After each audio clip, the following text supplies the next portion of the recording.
سبق number 2 Europe اور Bharat. Europe میں فکری انقلاب نشاط الثانیہ کے دور میں ہونے والی تبدیلیوں کی وجہ سے یورپ کی عہد وسطیٰ سے عہد جدید کی طرف پیش رفت شروع ہوئی۔ اسی زمانے میں یورپ میں فکری انقلاب آیا۔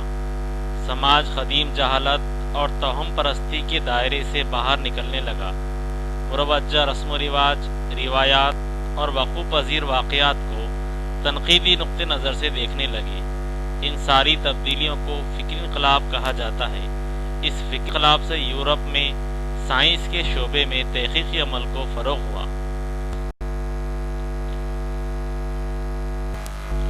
سیاسی شعبے میں انقلاب۔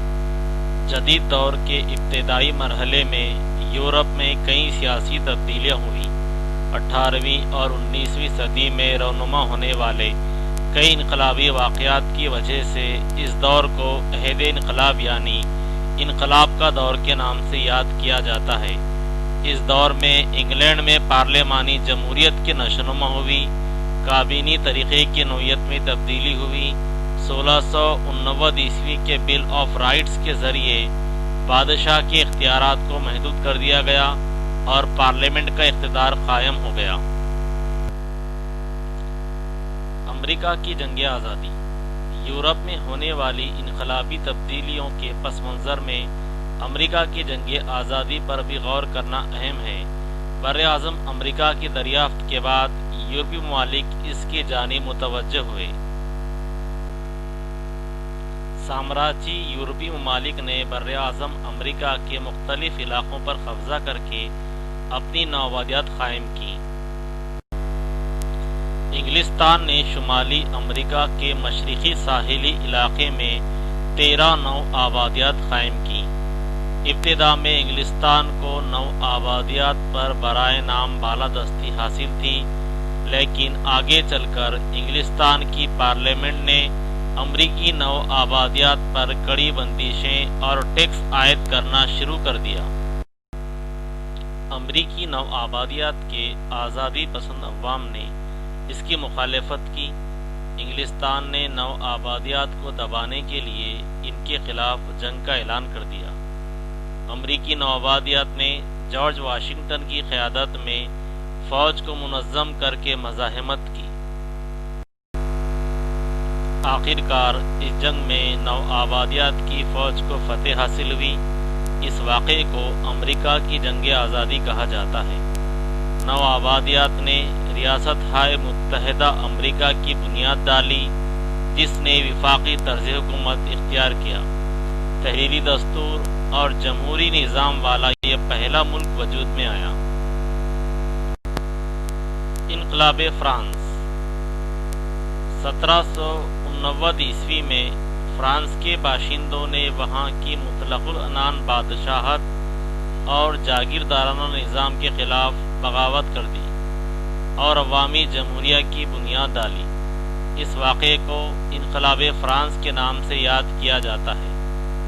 انقلاب فرانس نے دنیا کو آزادی، مساوات اور اخوت جیسے اقدار کا تحفہ دیا۔ دنیا کی تاریخ کے سیاسی انقلاب میں امریکہ کی جنگ آزادی اور فرانس کی سیاسی انقلاب کو غیر معمولی اہمیت حاصل ہے۔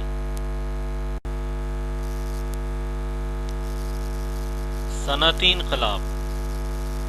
یورپ میں 18ویں صدی کے نصف آخر میں صنعتی شعبوں میں انقلابی تبدیلیاں رونما ہونے لگیں۔ بھاپ کی قوت سے چلنے والی مشینوں کی مدد سے پیداوار ہونے لگی۔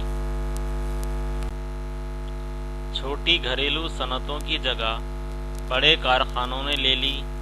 دستی کرگھوں کی بجائے مشینی کرگھوں کا استعمال شروع ہوا۔ بھاپ سے چلنے والی ریل گاڑیوں اور دخانی کشتیوں جیسے نقل و حمل کے نئے ذرائع کا استعمال ہونے لگا۔ اس طرح مشینی دور کا آغاز ہو گیا۔ اسی کو صنعتی انقلاب کہتے ہیں۔ صنعتی انقلاب انگلستان میں شروع ہوا اور بتدریج مغربی دنیا میں پھیل گیا۔ اس زمانے میں انگلستان میں یہ صنعتی عروج اتنا زبردست ہوا کہ اسے دنیا کا کارخانہ کہا جانے لگا۔ سرمایہ داری کا آغاز۔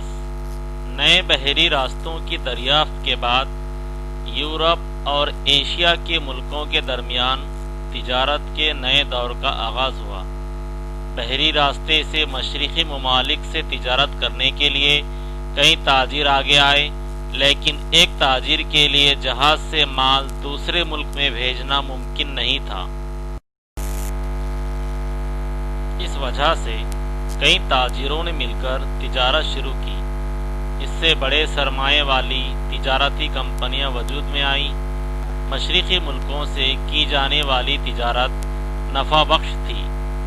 اس تجارت سے ملک کی معاشی خوشحالی میں اضافہ ہونے لگا۔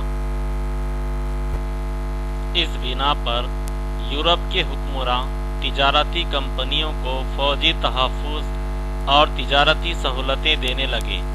تجارت کی وجہ سے یورپی ملکوں میں دولت میں اضافہ ہونے لگا۔ اس دولت کا استعمال سرمایہ کی شکل میں تجارت اور صنعتی کاروبار میں کیا جانے لگا۔ اس وجہ سے یورپی ملکوں میں سرمایہ دارانہ معیشت وجود میں آئی۔